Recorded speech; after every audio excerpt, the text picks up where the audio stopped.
한국이 노벨상을 돈 주고 샀다며 한국 문학은 일본의 발끝도 못 따라오는데 웬 노벨상? 한국 문학가 한강이 노벨상을 탄 것에 대해 일본과 중국에서 시위가 일어나고 있습니다. 그들은 한국이 돈으로 노벨위원회를 매수했다며 전 세계의 뉴스를 보도하고 있는데요. 일본의 저명한 문학평론가는 무라카미 하루키가 있는 한 한국에선 절대 이보다 우수한 작품이 나올 수 없다고 분노를 표출하고 있습니다. 어떤 사연인지 만나볼까요? 안녕하세요. 저는 도쿄에서 문학평론가로 활동하고 있는 타나카 케이스케입니다. 나이 48, 중년이라 불리는 나이지만 문학에 대한 열정만큼은 여전히 청년이라고 자부할 수 있죠. 특히 일본의 자랑스러운 위인인 무라카미 하루키의 작품을 대할 때면 말이에요. 이날도 저는 아침에 일어나 평소와 같이 커피를 내리며 하루를 시작했습니다. 오늘은 노벨상 수상이 있는 날이에요. 갑자기 들이닥친 긴장감에 창밖 도쿄의 분주한 거리를 바라보는데 왠지 모를 불안감이 스치더라고요. 휴대폰을 집어들었죠. 그리고 그 순간 제 세상이 무너져 내렸습니다. 한국 작가 한강 노벨 문학상 수상, 아시아 최초 한국 여성 작가 노벨상 수상. 믿을 수 없었어요. 눈을 비비고 다시 봤지만 헤드라인은 변함없었죠. 어떻게 이럴 수가, 일본이 아니라고? 한국? 말이 돼? 하다못해 중국 작가가 유력하다는 말도 있었는데 말입니다. 웬 뜬금없는 한국 작가죠. 저는 머릿속이 혼란스러웠어요. 어떻게 그녀가 일본의 저명한 작가들을 제치고 노벨상을 받을 수 있었을까요? 한국의 문학은 일본의 발끝도 못 따라오는데 말입니다. 저는 순간 화가 났습니다. 하루키의 팬으로서 또 일본 문학의 옹호자로서 이건 받아들일 수 없었죠. 휴대폰을 던지다시피 내려놓고 옷을 갈아입고서 평소보다 일찍 회사로 향했습니다. 동료들이 모여 한국의 노벨문학상 기사를 훑어보고 있었어요. 타나카 씨 들었어요? 한국 작가가 노벨상을 탔네요. 대꾸할 기분이 아니었습니다. 그저 대충 고개를 끄덕이고서 자리로 향했어요. 하지만 저도 모르게 컴퓨터를 켜고 뉴스를 검색하고 있었죠. 한국의 노벨문학상 모든 매체가 한국의 수상 소식을 다루고 있었어요. 일본 문학가들의 이름은 어디에도 없는 게 한탄스러웠습니다. 순간 분노도 치밀어 올랐어요. 어떻게 이럴 수가 있지? 한국 문학이 일본 문학을 앞선다고? 말도 안 되는 일이거든요. 일본 문학은 세계적으로도 유명할 뿐더러 한국에서도 베스트셀러로 뽑히지 않았나요? 게다가 한강? 저는 그녀의 작품을 제대로 읽어본 적도 없는데 말입니다. 그때 동료들의 대화가 귓가에 들려왔어요. 한국 문학이 이렇게 대단했나?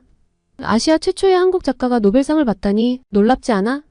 그들의 말에 귀를 막고 싶었습니다. 인정하고 싶지 않았어요. 점심시간에도 카페테리아에서도 한강 얘기뿐이었죠. 저는 구석에 앉아 음식을 씹었지만 아무 맛도 느껴지지 않았어요. 머릿속은 온통 무라카미 하루키와 한강, 그리고 한국의 노벨상으로 가득 찼습니다. 일본의 문학이 밀려난 것처럼 느껴져 괴로웠습니다. 저는 시간이 어떻게 흘러갔는지도 모를 정도로 멍해져 있었어요. 그런데 오후에 편집장이 저를 부르더라고요. 타나카 군, 한국 노벨문학상 수상에 대한 평론을 써주게. 자네가 우리 잡지의 주요 평론가 아닌가. 그 말에 가슴이 철렁 내려앉았습니다. 한국의 노벨상 수상에 대한 평론은 정말 죽어도 하기 싫었어요. 하지만 편집장님, 저는 한강의 작품을 잘 모를 뿐더러 한국 작가나 한국 작품에 대해 쓰고 싶지도 않습니다. 그래서 더 좋아 객관적인 시각으로 볼 수 있을 테니 한 주 뒤까지 원고를 부탁하네. 더 이상 거절을 할 수는 없었어요. 어쨌거나 이게 제 일이니까요. 하지만 마음은 무거웠습니다. 한국 작가에 대해 쓴다는 것 자체가 배신처럼 느껴져 괴로웠어요. 그렇게 자리로 돌아와 한강에 대해 검색하기 시작했습니다. 그녀의 작품 목록, 수상 경력, 인터뷰들을 읽으면 읽을수록 마음이 복잡해졌어요. 한국 문학의 작품성을 인정하고 싶지 않았지만 그녀의 이력은 무시할 수 없을 정도였죠. 글쎄요. 하루키의 작품과는 전혀 다른 분위기와 다른 주제를 저는 이해할 수 없었습니다. 어떻게 이런 작품이 노벨상을 받을 수 있는 거죠? 퇴근 시간에 책상 위 하루키의 책들을 바라봤어요. 그의 작품들을 읽으며 느꼈던 감동과 밤을 새워가며 썼던 평론들이 모든 게 무의미해진 것 같았습니다. 그리고 집으로 돌아가는 길에 저는 서점 앞을 지나다 발걸음을 멈췄어요. 한강의 책이 전면에 진열되어 있었거든요. 손이 저절로 뻗어갔지만 마지막 순간에 멈췄습니다. 아직은 받아들일 수 없었어요. 그렇게 집에 도착해 TV를 켰습니다. 뉴스에서는 여전히 한강 얘기뿐이었어요. 채널을 돌리고 또 돌렸지만 벗어날 수 없더라고요. 결국 TV를 끄고 침대에 누웠습니다. 저는 천장을 바라보며 생각에 잠겼어요. 제가 정말 문학을 사랑하는 건지 아니면 그저 하루키라는 우상을 숭배하고 있었던 건지. 그 생각이 가슴을 옥죄었습니다. SNS는 한강에 대한 찬사로 가득했죠.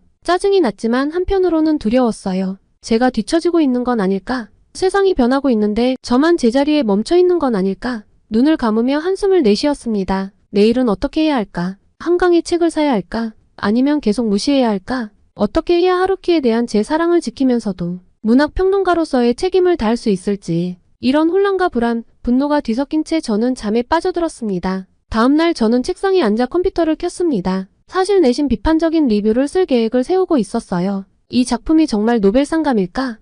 의구심이 들었거든요. 한강의 책들을 구매하고 나니 묘한 기분이 들었습니다. 마치 금기를 끼는 것 같아 심장이 쿵쾅대더라고요. 하루키의 책들이 꽂힌 책장을 힐끗 바라봤죠. 미안한 마음이 들었습니다. 하루키 선생님, 이건 순전히 일 때문이에요. 한국은 일본에 절대 따라올 수 없습니다. 그리고 사무실에 도착하자 동료 미야자키가 다가왔습니다. 타나카 씨의 한강의 책 읽어봤어? 고개를 저으며 대답했습니다. 아직 곧 읽어볼 거야. 미야자키의 눈에 흥미로운 빛이 스치며 빛났어요. 정말 대단해요. 나는 채식주의자를 읽고 충격받았어. 그 말에 과연 어떤 내용일까? 정말 노벨상을 받을 만한 걸까? 의심과 호기심이 뒤섞였습니다. 점심시간 책상 위로 배달된 채식주의자를 바라봤습니다. 결국 점심을 먹으며 책을 읽었어요. 오후 내내 일에 집중하려 했지만 자꾸 그녀의 책이 손에 잡혔습니다. 이상하게 끌리면서도 거부감이 들었달까요? 퇴근 후 집으로 돌아와 본격적으로 읽기 시작했습니다. 페이지를 넘길수록 묘한 매력을 느꼈고 저는 새벽 2시가 되어서야 책을 덮을 수 있었습니다. 머릿속이 복잡했죠. 이게 정말 노벨상 받은 작품인가? 하면서도 한편으론 인정하고 싶지 않은 감정이 들었어요. 저는 결국 채식주의자 리뷰를 쓰기 시작했습니다. 하지만 쉽지 않았어요. 비판하려 했던 마음과 달리 작품의 깊이에 대해 인정하고 싶은 마음이 들었습니다. 내적 갈등이 심해졌거든요. 처음 의도와는 다르게 꽤 긍정적인 평가가 되어 스스로 당황했습니다. 하지만 여전히 확신은 들지 않았죠. 이게 정말 제 솔직한 생각일까?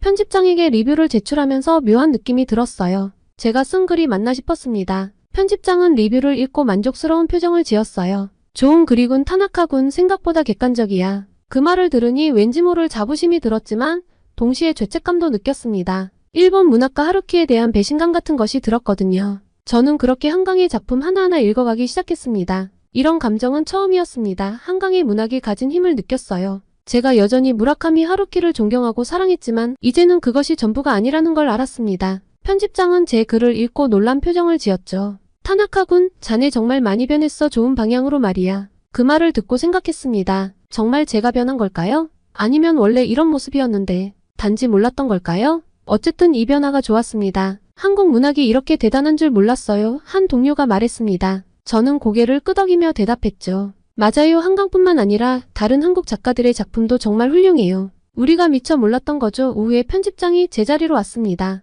타나카군, 한국 문학 특집을 준비하고 있는데 자네가 맡아줬으면 해. 그 말을 듣고 가슴이 벅차올랐습니다. 제가 한국 문학을 일본에 소개할 수 있다니 이런 영광이 있을까요? 저는 퇴근 후에 서점에 들렀습니다. 한국 문학 코너로 향했죠. 이제는 한강 외에도 다른 한국 작가들의 이름이 눈에 들어오더라고요. 그들의 책을 하나둘 집어들며 생각했습니다. 이 모든 걸 놓치고 있었다니 제 스스로에게 평론가 자격이 없다고 생각까지 미치자 괴롭고 부끄러웠어요. 전 집에 돌아와서 한국 문학 특집을 위한 기사를 쓰기 시작했죠. 저도 모르게 손가락이 키보드 위를 춤추듯 움직였어요. 글을 쓰면서 한국 문학의 깊이와 다양성에 대해 더욱 깊이 이해하게 되었습니다. 한국인들의 틀을 깬 사고방식과 문체나 글 묘사는 경외심을 불러일으키며 저를 감탄하게 했어요. 한국 문학은 단순히 아시아의 한 국가의 문학이 아닙니다. 그것은 인류 보편적인 가치와 감정을 다루는 세계 문학입니다. 제가 쓴 문장을 읽으며 가슴이 뭉클해졌어요. 이제야 진정한 문학의 의미를 깨달은 것 같았죠. 한국 노벨 문학상 수상 직후부터 문학계는 그야말로 폭풍의 한가운데 있었어요. 저는 이제 한국 문학 작품의 열렬한 지지자가 되어 있었죠. 한국인들이 문화에서 유일무이한 업적을 이뤄내고 있다는 것은 부정할 수 없는 사실입니다. 그때였습니다. 제 휴대폰에 천인공노할 만한 메시지가 도착한 것이요. 중국 유명 평론가 앙리, 한국 노벨상은 돈으로 산 것 주장 파문. 순간 피가 거꾸로 솟는 것 같았습니다. 어떻게 이런 터무니없는 주장을 할 수 있지? 노벨상을 돈 주고 매수할 수 있다는 생각 자체가 잘못된 것이거든요. 분노가 일었어요. 그 중국인 평론가의 주장은 가히 자극적이었습니다. 한강의 노벨상은 완전한 사기다. 그들은 우리를 바보로 아는가? 한국 정부가 막대한 돈을 들여 로비한 것이 분명하다. 노벨위원회는 돈에 눈이 멀었고 한국은 문학성이 아닌 돈으로 상을 샀다. 한강의 소설은 역사를 왜곡하고 중국을 모욕하는 쓰레기일 뿐이다. 이런 작품이 노벨상을 받다니 노벨상의 권위가 땅에 떨어졌다. 한국은 문학을 정치적 도구로 사용하고 있다. 우리는 이 음모를 폭로해야 한다. 한국의 문화 제국주의를 막아야 한다. 그들은 K-팝, K-드라마로 사람들을 세뇌하더니 이제는 문학까지 오염시키고 있다. 세계여 눈을 뜨라.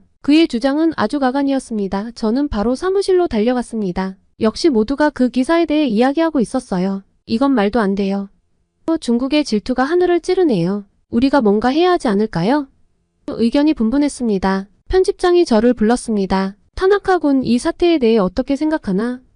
잠시 고민하다 대답했습니다. 편집장님, 당연히 터무니없는 말이죠. 제가 직접 이 주장의 진위를 파헤쳐 보겠습니다. 편집장은 흔쾌히 승낙했어요. 그 즉시 재조사가 시작되었습니다. 먼저 노벨위원회 관계자들과 연락을 취했어요. 쉽지 않았지만 끈질긴 노력 끝에 한 관계자와 통화할 수 있었습니다. 우린 매년 그런 터무니없는 주장들을 듣죠. 노벨상의 권위는 그런 하찮은 소문에 연연치 않아요. 한국 문학가의 수상은 순전히 그녀의 문학성 때문입니다. 그 어떤 외부 요인도 개입되지 않았어요. 다음으로 세계 각국의 문학평론가들을 접촉했죠. 프랑스의 가장 권위 있는 문학 잡지 중 하나인 NRF의 저명한 평론가 피에르는 이렇게 말했습니다. 한강의 작품은 인간 존재의 본질을 파고듭니다. 한국 문학은 국경을 초월합니다. 미국의 유명한 문학 잡지인 페리스 리뷰의 평론가 제시카도 한강을 옹호했습니다. 한국 작가 한강의 작품들은 최고의 소설 중 하나입니다. 한국의 노벨 문학상은 당연한 결과죠. 하지만 황리의 주장을 지지하는 목소리도 있었어요. 중국의 또 다른 평론가 장 웨이는 이렇게 말했습니다. 한국 정부가 막대한 자금을 투자해 노벨상 로비를 했다는 소문은 사실입니다. 이는 조사해볼 가치가 있죠. 전혀 근거가 없는 말에 화가 났지만 객관성을 유지하려 노력했습니다. 모든 의견을 경청하고 기록했어요. 조사 끝에 저는 방대한 보고서를 작성했습니다. 결론은 명확했죠. 정해진 결과였지만 논리적으로 반박할 수 있었습니다. 한국의 노벨 문학상 수상은 순전히 한강의 문학적 업적 때문이에요. 그 어떤 금전적 거래나 정치적 로비의 흔적도 찾을 수 없었어요. 바로 보고서를 발표하자 문학계가 술렁였습니다. 많은 이들이 재조사 결과를 지지했고 한국에 대한 옹호의 목소리가 더욱 커졌어요. 하지만 황리는 물러서지 않았습니다. 그는 자신의 SNS에 이렇게 썼습니다. 타나카의 보고서는 편향되었다. 그는 한국 문학의 주구에 불과하다. 정말 웃기지도 않는 소리입니다. 제가 무라카미 하루키의 빠돌이이며 일본 문학을 찬양하는 제 지난 글들이 모든 것들을 증명할 수 있거든요. 그때 편집장이 왕리와 공개 토론을 해보는 것을 제안했습니다. 흔쾌히 수락했죠. 바로 열린 온라인 화상 회의실은 전 세계의 문학 팬들로 가득 찼습니다. 왕리가 먼저 입을 열었어요. 한강의 작품은 과대평가되었습니다. 이번 한국의 노벨상 수상은 정치적 결정일 뿐입니다. 저는 여유롭게 대답했어요. 한강의 문학은 인간의 본질을 파고듭니다. 그녀의 작품은 국경과 문화를 초월한 보편적 가치를 담고 있어요. 이것이 바로 노벨상의 가치 아닙니까? 토론은 3시간 동안 치열하게 이어졌습니다. 왕리는 계속해서 음모론을 제기했고 저는 제가 조사한 사실들을 하나하나 제시했습니다. 마지막 발언 시간 저는 말했어요. 그녀의 문학은 우리에게 인간다움이 무엇인지 묻습니다. 이것이 바로 진정한 한국 문학의 힘입니다. 노벨상은 그저 그 가치를 인정한 것일 뿐이에요. 토론이 끝나고 투표가 이어졌습니다. 결과는 압도적이었어요. 80% 이상의 시청자가 제 주장에 동의했습니다. 처참한 결과에 왕리는 잠시 침묵하더니 이렇게 말했습니다. 당신의 열정에 감동받았습니다. 나는 다시 한강의 작품을 읽어보도록 하죠. 그 순간 온라인 채팅창이 폭발했습니다. 전 세계의 문학 팬들이 한강을 지지하는 메시지를 쏟아냈어요. 한강의 문학 만세. 아시아 문학의 자부심. 한국의 노벨상은 당연한 결과다. 왕리와의 격렬한 토론 이후 저는 깊은 안도감과 함께 묘한 흥분을 느꼈습니다. 한강의 문학성을 입증하는 데 성공했다는 기쁨도 컸지만 그보다 더 큰 변화가 일본 문학계에 일어나고 있음을 직감했어요. 다음날 아침 일본 최대 일간지에 제 기사가 실렸습니다. 한국 문학은 세계를 변화시킨다. 많은 이들이 호응했고 한국에 대한 관심이 폭발적으로 증가했어요. 서점에 갔더니 한강의 책이 베스트셀러 1위를 차지하고 있더군요. 그 옆으로 다른 한국 작가들의 책도 줄지어 있었죠. 집으로 돌아오는 길 하늘을 올려다봤습니다. 별들이 유난히 밝게 빛나고 있었습니다. 마치 한강의 문학처럼 우리의 영혼을 밝히는 빛 같았습니다. 다음날 아침 사무실로 향하는 지하철에서 주변을 둘러보니 여러 사람들이 한강의 책을 읽고 있었어요. 불과 몇 주 전만 해도 상상할 수 없었던 광경이었죠. 제 가슴이 뜨거워졌습니다. 사무실에 도착하자 동료들이 저를 둘러쌌습니다. 타나카 씨 정말 대단해요. 당신 덕분에 한국 문학의 진가를 알게 됐어요. 진정한 평론가이시네요. 그들의 눈빛에서 진심 어린 존경을 느낄 수 있었습니다. 그때 편집장이 저를 불러 말했어요. 타나카 군, 자네 덕분에 우리 잡지의 위상이 크게 올랐어. 한국 문학 특집을 기획하고 싶은데 자네가 총괄해 주었으면 해. 이 제안에 가슴이 벅차올랐습니다. 드디어 제가 꿈꾸던 일을 할 수 있게 된 거예요. 특집 기획을 시작하면서 일본 문학계 전반의 변화의 조짐이 보이기 시작했습니다. 여러 문학 평론가들이 한강의 작품을 분석하는 글을 발표하기 시작했고 대학에서는 한국 현대 문학 강좌가 개설되었어요. 곧바로 도쿄에서 한국 문학의 밤 행사가 열렸습니다. 행사장은 발 디딜 틈 없이 붐볐고 참석자들의 눈빛에서 한국 문학에 대한 진정한 관심과 애정을 읽을 수 있었어요. 한국의 문학은 단순히 한국의 이야기를 넘어 인류 보편의 가치를 다루고 있습니다. 한국인들의 작품을 통해 우리는 자신의 내면을 들여다보고 인간의 존엄성에 대해 생각하게 되죠. 제 발표가 끝난 후 한올루 문학평론가가 다가와 말했어요. 타나카 씨, 당신 덕분에 우리 일본 문학계가 새로운 시각을 갖게 되었소. 한국 문학에 대한 우리의 편견을 깨는 데 큰 역할을 해주었소. 이 말에 가슴이 뭉클해졌습니다. 제가 정말 의미 있는 일을 하고 있다는 확신이 들었습니다. 그러나 모든 것이 순탄했던 것은 아닙니다. 일부 보수적인 문인들은 여전히 한국 문학의 가치를 인정하지 않았고 일본 문학의 정체성을 잃게 될 것이라며 비판의 목소리를 높였거든요. 하지만 이러한 반발은 오히려 한국 문학에 대한 관심을 더욱 증폭시키는 결과를 낳게 되죠. 논쟁이 벌어질수록 더 많은 사람들이 한국 작품을 직접 읽어보고자 했고 그 과정에서 한국 문학의 깊이와 아름다움을 발견하게 되었어요. 어제 한 젊은 작가가 저를 찾아왔습니다. 타나카 선배님, 저는 한강의 작품에 깊은 영감을 받아 새로운 소설을 쓰기 시작했어요. 한국의 문학 기법을 일본의 정서와 결합해보려고 합니다. 이 말을 들으며 문학의 경계가 허물어지고 있음을 실감했어요. 한국 문학은 이제 일본 문학에 새로운 활력을 불어넣는 촉매제가 되고 있었습니다. 출판계에서도 변화가 일어나고 있다고 하더군요. 한국 문학 작품의 번역과 출판이 급증했고 한국어를 배우려는 사람들도 늘어났다고요. 서점에는 한국 문학 코너가 별도로 마련되었고 항상 많은 사람들로 붐빕니다. 한국이 이런 변화의 중심에 서 있다는 사실이 저를 압도했습니다. 한국 문학의 힘은 단순히 아름다운 문장이나 흥미로운 이야기에 있는 것이 아니라 인간의 마음을 움직이고 세상을 바라보는 시각을 바꾸는 데 특화되어 있죠. 이 깨달음을 바탕으로 저는 지금 한국 문학 새로운 지평을 열다라는 제목의 책을 쓰기 시작했어요. 이 책에서 저는 한강을 비롯한 여러 한국 작가들의 작품을 분석하고 그들의 문학이 어떻게 일본 문학계에 새로운 바람을 일으켰는지 서술하고자 합니다. 책이 출판되어 성공하면 저는 일본과 한국을 오가며 강연을 하고 싶군요. 강연을 통해 저는 양국의 문학이 서로 영향을 주고받으며 발전할 수 있다는 메시지를 전하고 싶습니다. 편집장이 저를 불러 말했습니다. 타나카-군, 자네를 우리 잡지의 아시아 문학 섹션 책임자로 임명하고 싶네. 한국 문학을 중점으로 각 아시아의 문학을 소개하는 역할을 맡아주게. 이 제안에 저는 주저없이 승낙했습니다. 이제 제 시야는 한국을 넘어 아시아 전체로 확장되고 있었거든요. 모두 한국이 영감을 준 덕분입니다. 저는 집으로 돌아와 책장을 바라보았습니다. 하루키의 책들과 한강의 책들이 나란히 꽂혀있는 모습이 눈에 들어왔습니다. 그 광경이 마치 제 인생의 여정을 보여주는 것 같았어요. 창밖을 바라보니 밤하늘의 별들이 반짝이고 있었습니다. 문득 한강의 소년이 온다의 한 구절이 떠올랐습니다. 우리는 별이 되어 다시 만날 거예요. 그래요. 문학은 우리를 별처럼 빛나게 하고 서로 다른 우리를 하나로 연결해주는 힘이 있어요. 이제 저는 그 빛나는 별들을 더 많은 사람들에게 보여주는 안내자가 되기로 했습니다. 한강으로 시작된 저의 여정은 이제 더 넓은 세계를 향해 나아가고자 합니다. 그리고 이 여정에서 저는 매일 새로운 감동과 깨달음을 얻고 있죠. 한국 고유의 문화는 저에게 행운을 가져다 주었어요. 저는 한국 문학 특집을 준비하면서 여러 한국 작가들과 인터뷰를 진행도 하고자 합니다. 한국인들과 인터뷰를 할 때면 종종 놀라곤 합니다. 그들은 타국에 열등감이 없죠. 오직 자신들과 자국의 발전만을 위해 싸웁니다. 한 한국인이 말하더군요. 문학은 국경을 초월하는 힘이 있어요. 한국의 작품들이 일본인들의 마음을 움직일 수 있다는 사실이 정말 기쁩니다. 이 말에 크게 공감했습니다. 문학은 정말 강력한 힘을 가지고 있었어요.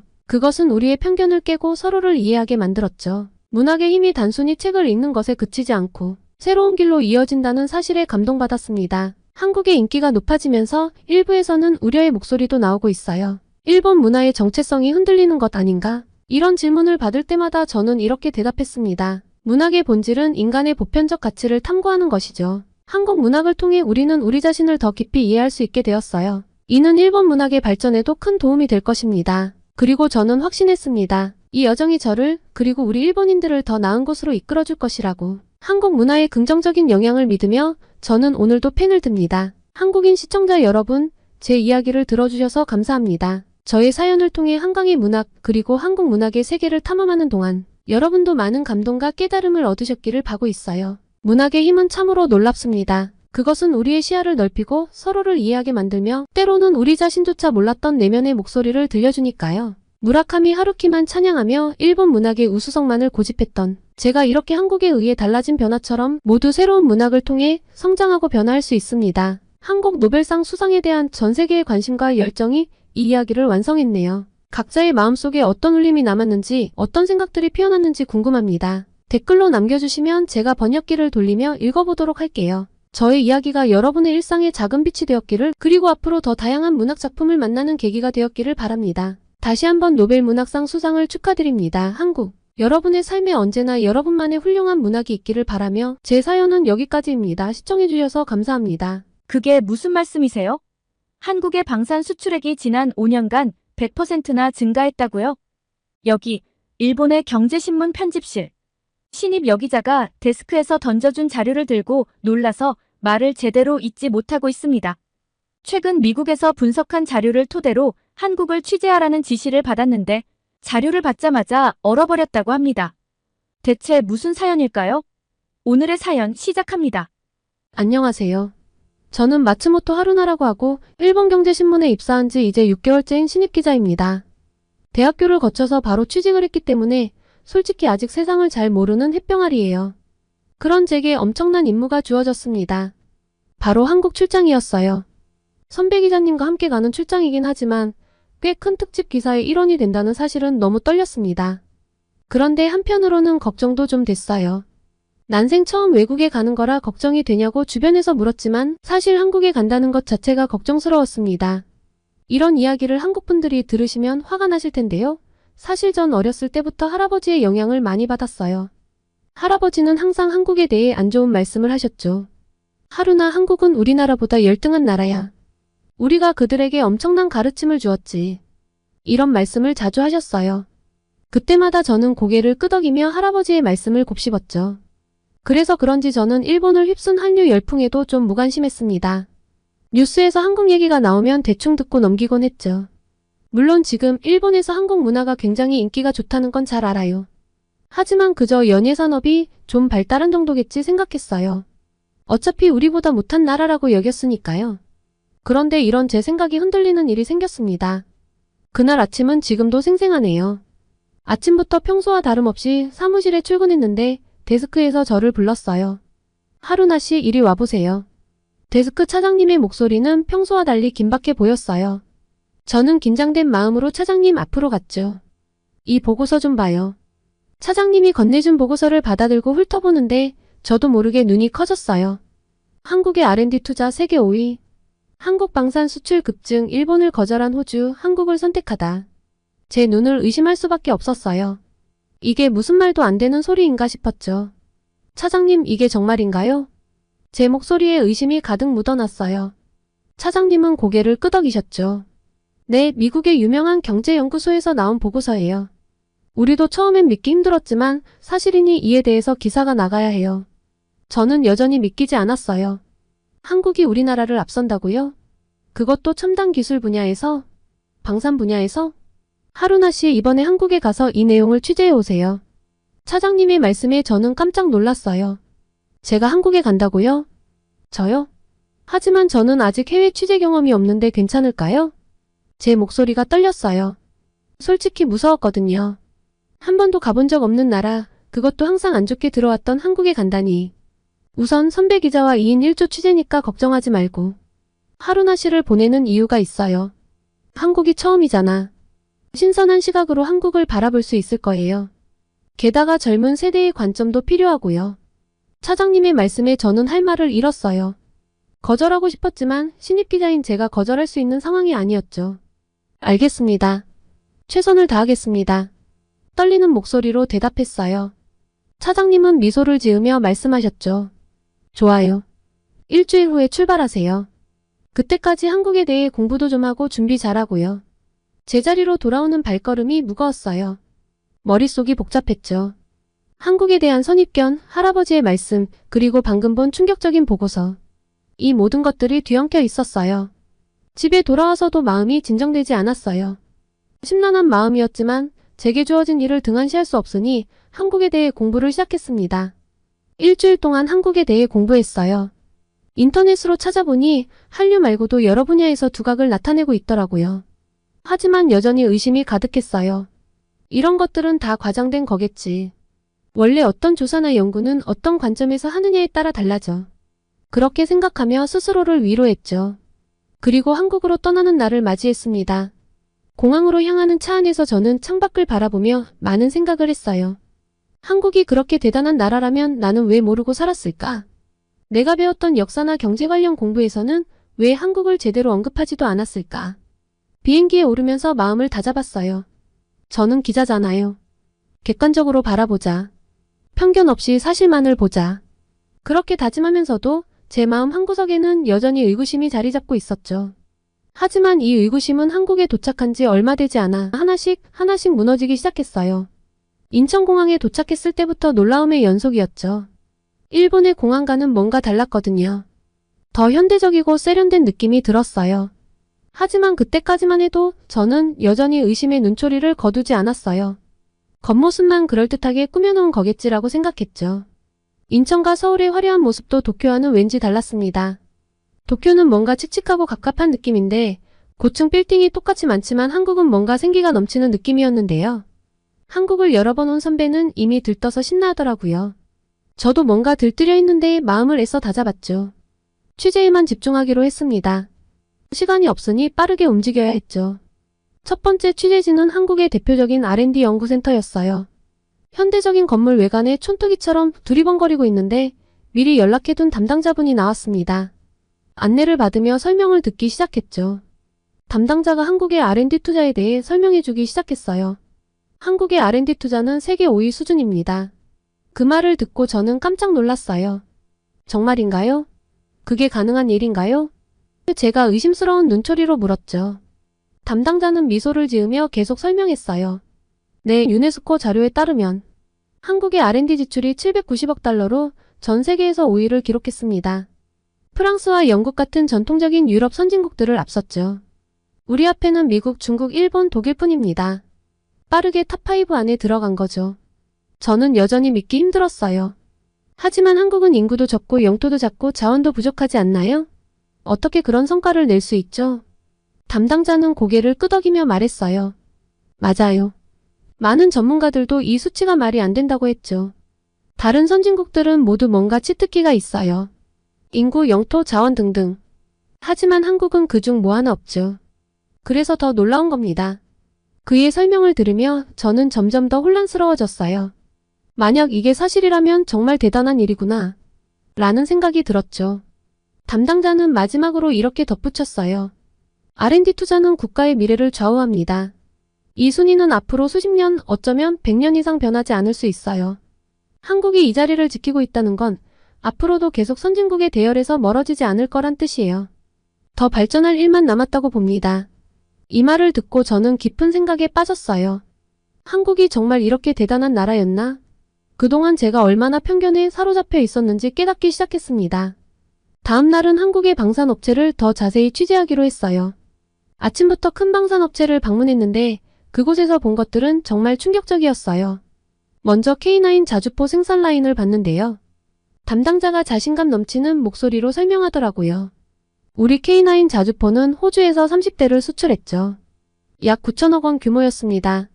여기에 K10 탄약 운반 장갑차 15대도 포함됐었죠. 그리고 곧 루마니아와도 수출이 이루어질 예정입니다. 그 말을 듣고 눈이 휘둥그레졌어요. 일본이 호주와 잠수함 계약을 하지 못했다는 걸 알고 있었거든요. 한국이 그 까다로운 호주를 상대로 이런 대규모 계약을 따냈었고 또 세계 각국에 활발히 수출을 한다니 믿기지 않았어요. 더 놀라운 건 그 다음이었어요. 담당자가 계속해서 말했죠. 인도에서는 이미 K9 자주포 100대를 구입했고 200대를 추가로 도입할 예정입니다. 중국과 파키스탄 국경을 견제하는데 우리 자주포가 매우 적절하게 활용되고 있죠. 올해 초에는 자주포 2문을 추가 주문했는데 이는 성능에 대한 만족도가 매우 높기 때문입니다. 이 말을 듣고 정말 혼란스러웠어요. 쿼드 국가인 호주와 인도가 한국의 무기를 선택했다니 말이 되나요? 그리고 가장 충격적인 말을 들었어요. 담당자가 자부심 가득한 표정으로 말했죠. 한국은 현재 세계 방산 수출 8위예요. 하지만 곧 이탈리아, 영국, 독일을 제치고 5위권에 들어설 겁니다. 다른 나라들의 수출 증가율은 10% 내외인데 우리는 지난 5년간 무려 177% 증가했거든요. 스톡홀름 국제평화연구소의 분석을 보면 한국의 성장세가 얼마나 놀라운지 알 수 있죠. 개인적으로 매우 자부심을 가지고 있는데 저뿐만 아니라 전 직원들이 모두 자부심을 가지고 일하고 있습니다. 이 말을 듣고 너무 놀라 말을 잇지 못했어요. 일본보다 앞서 있다니, 게다가 G7 소속 선진국들을 따라잡고 있다니 한국의 발전이 어디까지 된 걸까? 머릿속이 복잡해졌어요. 담당자는 계속해서 설명했어요. 우리는 단순히 무기를 파는 게 아닙니다. 지속적인 애프터 서비스를 통해 고객 국가들의 만족도를 높이고 있어요. 이런 노력 덕분에 기존 고객들이 추가 주문을 하는 경우가 많죠. 최근에는 나토 국가들도 우리 무기에 관심을 보이고 있어요. 이 모든 이야기를 들으면서 한국 방산 산업의 발전 속도와 규모에 정말 놀랐어요. 일본의 방산 산업이 정체되어 있다는 걸 알고 있었지만 한국이 이렇게까지 앞서 나가고 있다니 놀라웠죠. 분하지만 한국의 놀라운 발전을 인정할 수밖에 없었어요. 한국이 새로운 경제 발전의 동력을 방산 분야에서 찾아가고 있다는 게 눈앞에서 선명하게 보였으니까요. 이날은 정말 충격이 컸습니다. 한국이 눈부시게 발전할 동안 일본은 무엇을 한 걸까요? 기사를 쓰려면 일본의 현실을 알아볼 필요가 있다는 생각이 들었습니다. 그래서 호텔로 돌아오자마자 노트북을 펴고 일본의 방산 산업에 대해 더 자세히 알아보기 시작했어요. 그런데 제가 발견한 내용들은 충격 그 자체였습니다. 일본 해상자위대 출신의 군사 저널리스트 몬타니 씨의 기고문을 읽게 되었는데 그 내용이 너무나 충격적이었어요. 일본의 방위 산업이 얼마나 비효율적이고 문제가 많은지를 적나라하게 비판하고 있었거든요. 먼저 일본의 방산 업체들은 정부의 보호 아래에서 경쟁 없이 안주하고 있었습니다. 전투기는 미쓰비시 중공업, 초계기는 가와사키 중공업, 중형 헬기는 호지, 중공업 비행정은 신메이와 같은 식으로 각 회사의 주력 제품을 정부가 미리 할당해주고 있다고 했죠. 이런 구조에서는 기업들이 서로 경쟁할 필요가 없으니 혁신이나 발전이 이뤄질 리 없다는 문제가 제일 컸습니다. 제 눈에도 보이는데 이걸 아무도 문제의식을 못 느꼈을까요? 게다가 계약 과정도 문제더라고요.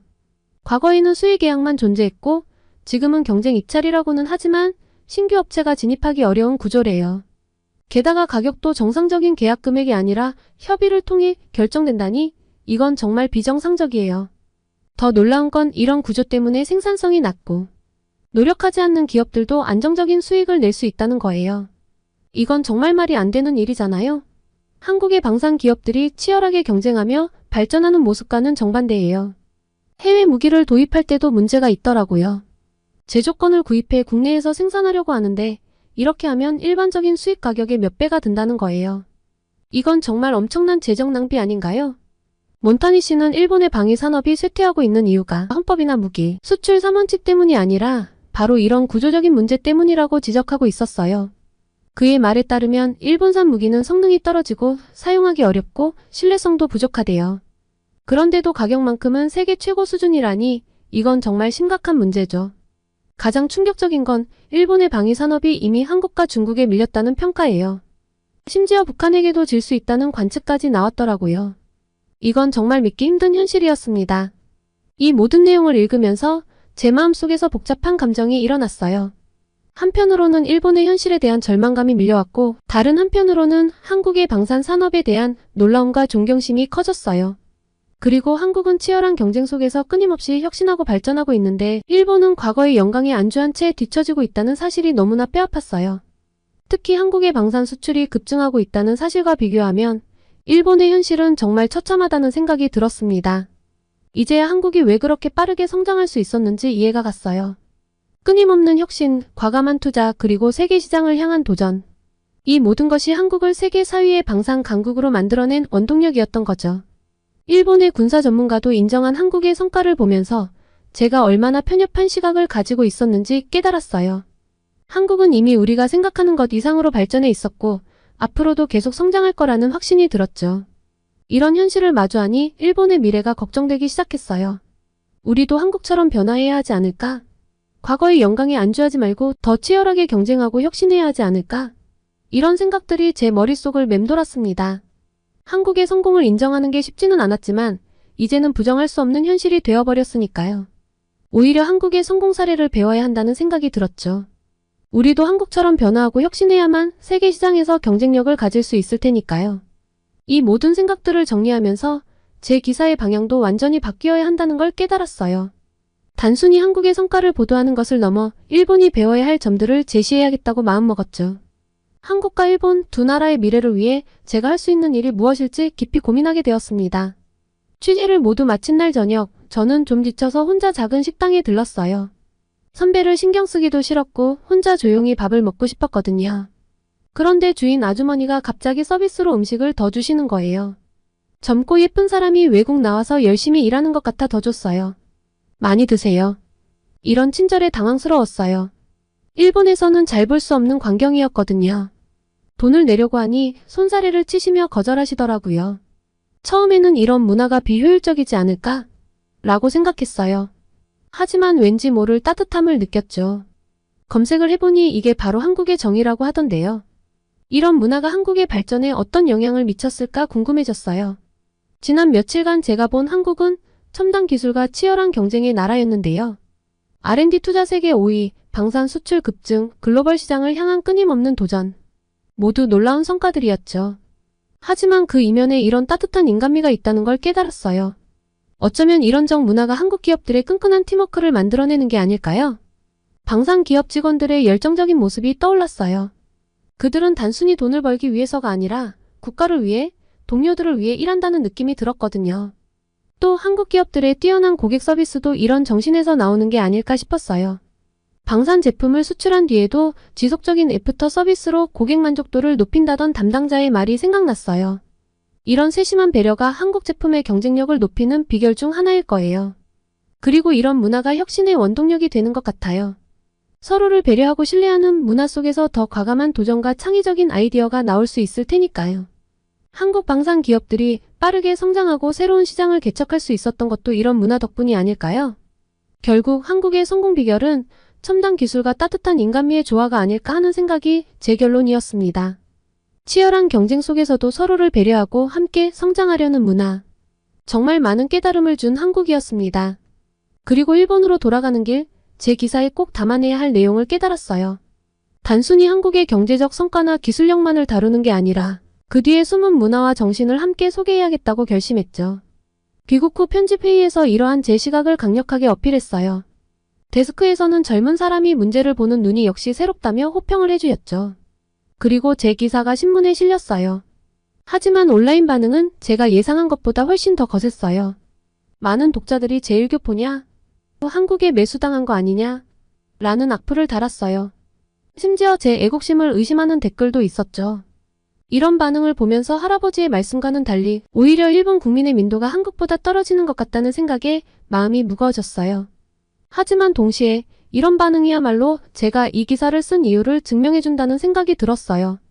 우리 일본 사회에 얼마나 편견과 오해가 깊이 뿌리박혀 있는지 알 수 있었거든요. 그래서 더욱 강하게 결심했습니다. 앞으로도 계속해서 한국의 진실된 모습, 우리 일본이 배워야 할 점들을 전달해 나가겠다고 말이에요. 당장은 많은 사람들이 거부감을 느낄 수 있겠지만 꾸준히 사실을 전달하다 보면 언젠가는 변화가 올 거라고 믿어요. 다음에 한국에 갈 때는 더 깊이 있는 이야기를 취재하고 싶어요. 그리고 한국은 정말 매력적인 나라였어요. 그리고 저는 우리 일본도 그만큼 매력적인 나라가 될 수 있다고 믿습니다. 서로의 장점을 배우고 단점을 보완해 나간다면 우리 두 나라는 함께 더 나은 미래를 만들어갈 수 있을 거예요. 그 과정에 제가 작은 다리 역할을 할 수 있다면 더할 나위 없이 기쁠 것 같습니다. 한국에 또 갈 때에는 짧게나마 한국어를 조금 더 할 수 있도록 공부를 하고 가려고 해요. 다음에 한국을 다녀와서 또 소식을 전하겠습니다.